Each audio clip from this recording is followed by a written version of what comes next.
अस्सलाम वालेकुम। Chemistry science में खुश आमदीद।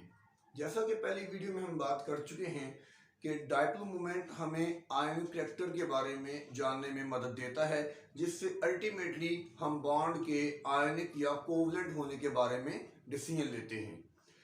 आज हम इसके दूसरे एप्लीकेशन के बारे में बात करेंगे और वो है शेप ऑफ मॉलिक्यूल, कि इसकी मदद से हम मॉलिक्यूल की शेप के बारे में भी डिसीजन ले सकते हैं। और बाज़ औक़ात यही कॉन्सेप्ट फिर हमें पोलैरिटी ऑफ मॉलिक्यूल को भी अंडरस्टैंड करने में हेल्प करता है। हम अच्छी तरह जानते हैं कि बॉन्ड दो तरह के होते हैं, एक पोलर और एक नॉन पोलर। कोवलेंट बॉन्ड की बात की है कि कोवलेंट बॉन्ड पोलर भी हो सकता है और नॉन पोलर भी हो सकता है, और इस चीज का डिसीजन लेने के लिए हमें आमतौर पर इलेक्ट्रोनेगेटिविटी डिफरेंस काफी होता है। अगर इलेक्ट्रोनेगेटिविटी डिफरेंस रीजनेबल है तो इट मीन कि ये पोलर बॉन्ड है, और अगर इलेक्ट्रोनेगेटिव डिफरेंस नहीं है, कम है, तो इसका मतलब है कि ये नॉन पोलर बॉन्ड होगा। लेकिन मॉलिक्यूल के पोलर होने और नॉन पोलर होने का डिसीजन हम कैसे लेंगे? बॉन्ड और मॉलिक्यूल में फर्क हो सकता है। कैसे? नोट करिएगा कि फर्ज करें हमारे पास HCl है, तो इसमें तो एक ही बॉन्ड है, और इस बॉन्ड का पोलर या नॉन पोलर होना ये ऐसा ही है कि मॉलिक्यूल का पोलर या नॉन पोलर होना। ये बिल्कुल आसान है। लेकिन अगर हमारे पास ये मॉलिक्यूल है जैसे कि वाटर, तो उसमें ये बॉन्ड अलग बॉन्ड है, ये अलग बॉन्ड है, और ये एज अ मॉलिक्यूल एक अलग एंटिटी है। तो बॉन्ड का पोलर होना या नॉन पोलर होना वो एक अलग चीज है, और मॉलिक्यूल का एज अ होल पोलर या नॉन पोलर होना वो एक अलग चीज है। और ये चीज आज हम इंशाल्लाह क्लियर करेंगे। तो शुरू करते हैं। शेप ऑफ मॉलिक्यूल के बारे में डायपोल मोमेंट हमें कुछ इस तरह का आइडिया देता है कि अगर एक मॉलिक्यूल रेगुलर शेप रखता है तो उसका डायपोल मोमेंट 0 होगा। लेकिन अगर मॉलिक्यूल के अंदर लोन पेयर इंट्रोड्यूस हुआ है, लोन पेयर मौजूद है, तो इट मीन कि वो अपनी रेगुलर शेप से डिफरेंट शेप रखता है, और ऐसी सूरत में उसका डायपोल मोमेंट 0 नहीं होगा। रेगुलर शेप से क्या मुराद है? इसके लिए हमें वेस्पर को देखना पड़ेगा। हम देखते हैं, हम जानते हैं इनफैक्ट कि AB2 टाइप, AB3 टाइप और AB4 टाइप, इसको जरा यहां तक रोकते हैं।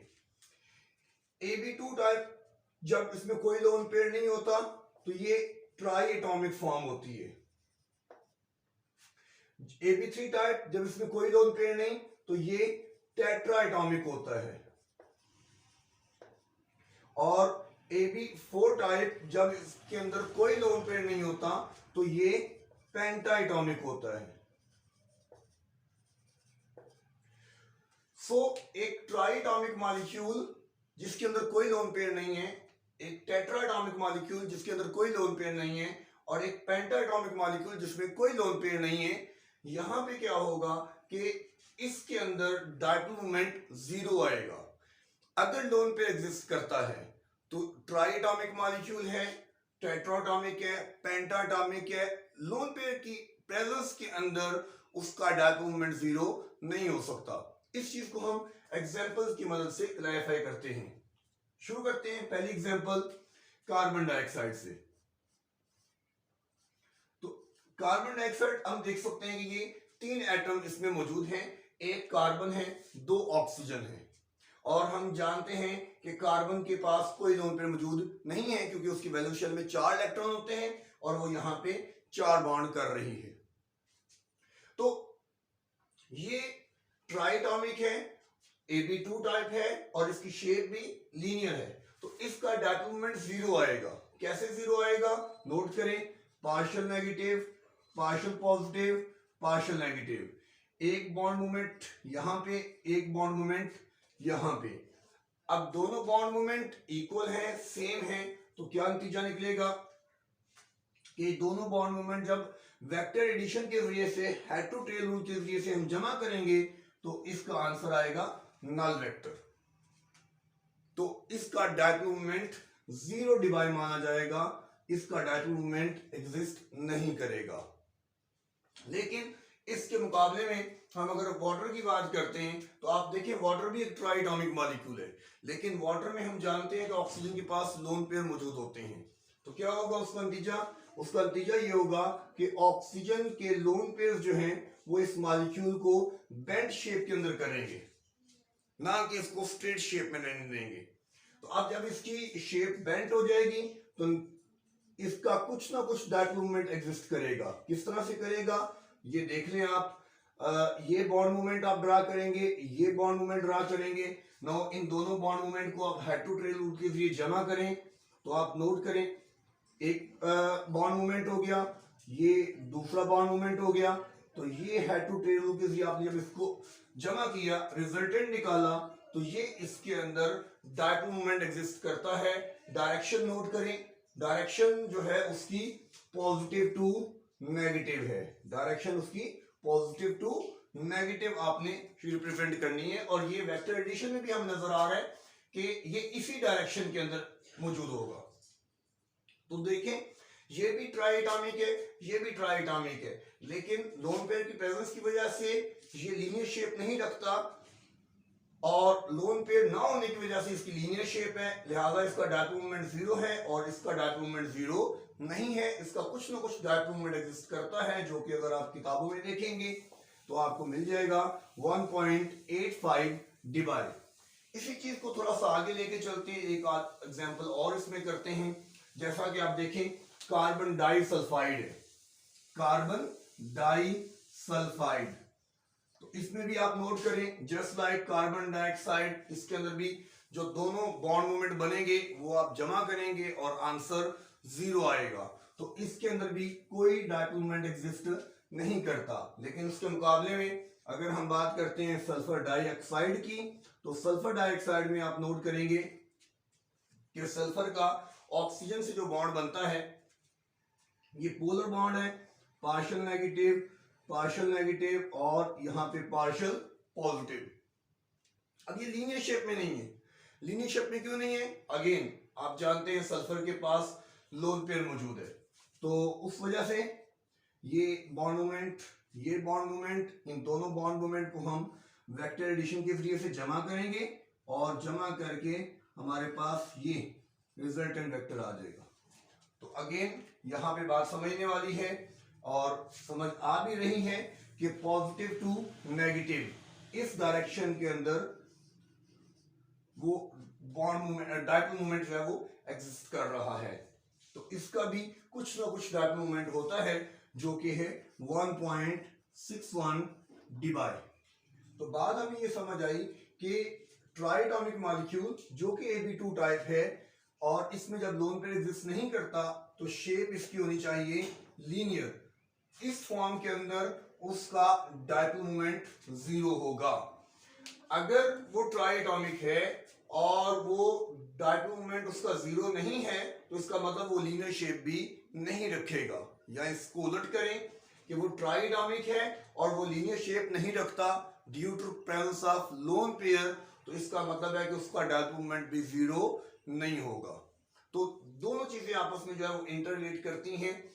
आप इससे इसको समझ सकते हैं और इस चीज से इसको समझ सकते हैं। सिमिलरली अगर हम टेट्राएटॉमिक मॉलिक्यूल की तरफ मूव करते हैं तो टेट्राएटॉमिक मॉलिक्यूल के अंदर आमतौर पर जब AB3 टाइप की बात होती है तो शेप आती है ट्राइएंगुलर। सो जब तक शेप ट्राइएंगुलर होगी, ट्राइएंगुलर प्लेनर शेप होती है, तो उसका डायपोल मोमेंट जीरो होगा।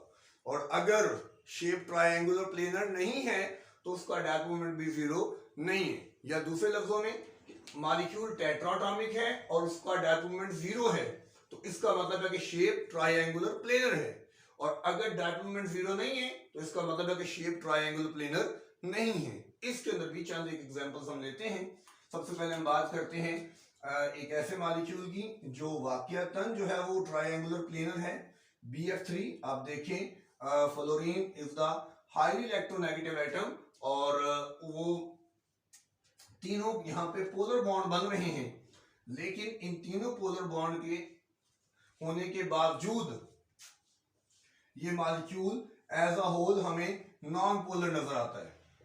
तो ये फर्क है बॉन्ड के पोलर होने में और मॉलिक्यूल के नॉन पोलर होने में, कि बॉन्ड तो पोलर हैं, इसमें 3 बॉन्ड है, तीनों पोलर हैं, इसमें 2 बॉन्ड है, दोनों पोलर हैं, इसमें 2 बॉन्ड है, दोनों पोलर हैं, लेकिन मॉलिक्यूल नॉन पोलर है। तो ये कौन डिसाइड करेगा? ये शेप डिसाइड करेगी, और इस चीज का पता हमें जो है वो डायपोल मोमेंट के जरिए से लगेगा। सो नोट करें, ये बॉन्ड मोमेंट, ये बॉन्ड मोमेंट और ये बॉन्ड मोमेंट, अगर ये 3 तरह के बॉन्ड मोमेंट हम जमा करेंगे, क्योंकि प्लेनर शेप है इसलिए हम इनको जमा कर सकते हैं। तो यहां से शुरू करेंगे, 1 और चले इधर आ जाए, 2 और 3, तो ये 3 आपस में हमने जमा किए, तो रिजल्ट क्या निकलेगा? रिजल्ट बिल्कुल क्लियर है कि हेड टू टेल अब जो है वो मुकम्मल हो चुका है, और इसका आंसर आएगा 0, नल वेक्टर। ये 0 आंसर देगा। 0 डिबाई आंसर है इसका। डिबाई अब जानते हैं यूनिट है डायपोल मोमेंट के लिए। तो इस तरह से ये मॉलिक्यूल जो है ये नॉन पोलर मॉलिक्यूल है। इसी तरह से एक और एग्जांपल देखें, NH3। NH3 अब हम जानते हैं कि नाइट्रोजन के पास एक लोन पेयर होता है, और उस लोन पेयर के होने की वजह से ये मॉलिक्यूल जो है ये ट्रायंगुलर शेप में नहीं है। तो ट्रायंगुलर शेप में एक तो नहीं है, दूसरा ये 3 डायमेंशनल मॉलिक्यूल है, और तीसरी बात ये है कि इसका कुछ तो कुछ डायपोल मोमेंट जो है वो एग्जिस्ट करेगा। कैसे करेगा? Partial negative, partial positive, partial positive और पार्शियल पॉजिटिव। तो ये बॉन्ड मोमेंट, ये बॉन्ड मोमेंट और ये बॉन्ड मोमेंट, अब हम इनको इस तरह से जमा करके इसका रिजल्ट निकालने की कोशिश करेंगे तो वो दुरुस्त नहीं है। क्यों? क्योंकि हम जानते हैं 3 डायमेंशनल मॉलिक्यूल है, इसमें तीनों हाइड्रोजन जो है वो सेम प्लेन के अंदर एग्जिस्ट नहीं करते, ये पिरामिडल शेप रखता है। क्यों? क्योंकि इसमें लोन पेयर है, और इसी वजह से इसका डायपोल मोमेंट जो है वो 0 नहीं होता। तो ये टेट्राटॉमिक है लेकिन ट्रायंगुलर नहीं है, लिहाजा उसका डायपोल मोमेंट 0 नहीं है। इसका कुछ ना कुछ डायपोल मोमेंट जो है वो एग्जिस्ट करेगा। लेट्स से कि आप उसको x कह लेते हैं, तो जो भी है कुछ ना कुछ डायपोल मोमेंट इसके अंदर जरूर एग्जिस्ट करेगा, जबकि इसके अंदर ट्रायंगुलर शेप होने की वजह से तीनों बॉन्ड मोमेंट जो है वो एक दूसरे को कैंसिल करते हैं, और इसका कोई भी डायपोल मोमेंट एग्जिस्ट नहीं करता। सो टेट्राटॉमिक के लिए शेप ट्रायंगुलर होगी तो डायपोल मोमेंट 0 होगा। टेट्राटॉमिक के लिए डायपोल मोमेंट 0 है तो शेप ट्रायंगुलर है। अगर इनमें से कोई एक चीज भी जो है वो नहीं होती, इसका मतलब है कि उसकी शेप ट्रायंगुलर नहीं है या उसका डायपोल मोमेंट 0 नहीं है, जैसा कि अमोनिया के अंदर है। अब हम बात करते हैं पेंटाटॉमिक में। तो पेंटाटॉमिक के लिए जो शेप है वो टेट्राहेड्रल होनी चाहिए। पेंटाटॉमिक में शेप टेट्राहेड्रल होनी चाहिए, तब उसका डायपोल मोमेंट 0 आएगा। या आप ये कहें कि पेंटाटॉमिक का जब डायपोल मोमेंट 0 होता है तो वो शेप टेट्राहेड्रल रखता है। अगर पेंटाटॉमिक है, डायपोल मोमेंट 0 नहीं है, इसका मतलब शेप टेट्राहेड्रल नहीं है। या आप ये कहेंगे कि पेंटाटॉमिक है, शेप टेट्राहेड्रल नहीं है, तो उसका मतलब है डायपोल मोमेंट भी 0 नहीं है। तो बार बार ये बात दोहराई जा रही है, और इसको आप अच्छी तरह याद कर लें कि डायपोल मोमेंट और शेप, डायपोल मोमेंट और शेप ये आपस में इंटर रिलेट करते हैं। अगर आपको एक चीज का पता है तो आप दूसरे को एवेलुएट कर सकते हैं, आप दूसरे की रीजन दे सकते हैं। और याद रखें कि जब भी डायपोल मोमेंट एग्जिस्ट कर रहा होगा तो उसका नतीजा क्या होगा कि उसकी शेप जो है वो रेगुलर शेप के अकॉर्डिंगली नहीं है, उसमें कोई ना कोई लोन पेयर का इफेक्ट होगा, जिसकी वजह से वो डिफरेंट शेप रखता होगा और उसका कुछ ना कुछ डायपोल मोमेंट एग्जिस्ट करेगा। तो ये ट्राइटॉमिक, टेट्राटॉमिक और पेंटाटॉमिक के लिए है, और इससे आगे भी चलता है। एक एग्जांपल लेते हैं हम इसमें, कार्बन टेट्राक्लोराइड। कार्बन टेट्राक्लोराइड, तो नोट करें कि चारों के चारों बॉन्ड इसमें पोलर बॉन्ड है, जिसमें क्लोरीन नेगेटिव चार्ज कैरी करती है और कार्बन जो है वो पॉजिटिव चार्ज कैरी करती है। सो ये सारे के सारे बॉन्ड मूवमेंट एग्जिस्ट करते हैं, लेकिन इस तरह से एग्जिस्ट करते हैं कि इनको जब हम वेक्टर एडिशन के जरिए से जमा करते हैं, वेक्टर फॉर्म इनका लेते हैं, तो जवाब 0 आता है। सो 0 डिवाइड, इसका डायपोल मोमेंट 0 है। तो ये वो चीज है जो इलेक्ट्रोनेगेटिविटी हमें नहीं समझाती। इलेक्ट्रोनेगेटिविटी का डिफरेंस हमें ये बताएगा कि ये पोलर है, जबकि हम देखते हैं कि मॉलिक्यूल जो है वो नॉन पोलर है। बॉन्ड वाकई पोलर है लेकिन मॉलिक्यूल नॉन पोलर है। तो वो नॉन पोलर क्यों है? डायपोल मोमेंट इस चीज को क्लैरिफाई करता है, शेप ऑफ मॉलिक्यूल इस चीज को क्लैरिफाई करती है। तो मॉलिक्यूल का पोलर या नॉन पोलर होना, इसके लिए हमें डायपोल मोमेंट को देखना पड़ता है, शेप को देखना पड़ता है। इलेक्ट्रोनेगेटिव डिफरेंस सिर्फ और सिर्फ हमें बॉन्ड के पोलर या नॉन पोलर होने के बारे में डिसीजन देती है।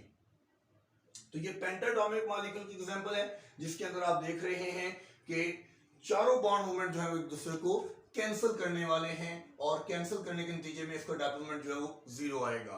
अगर कोई और पेंटाटॉमिक मॉलिक्यूल एग्जिस्ट करता हो, मौजूद हो और उसमें लोन पेयर मौजूद हो तो फिर वो इस शेप में नहीं होगा बल्कि इससे डिफरेंट शेप में होगा और डिफरेंट शेप होने की वजह से उसको कुछ ना कुछ डायपोल मोमेंट जो है वो लाजमी एग्जिस्ट करेगा। जैसा कि SF4 की आप एग्जांपल ले सकते हैं।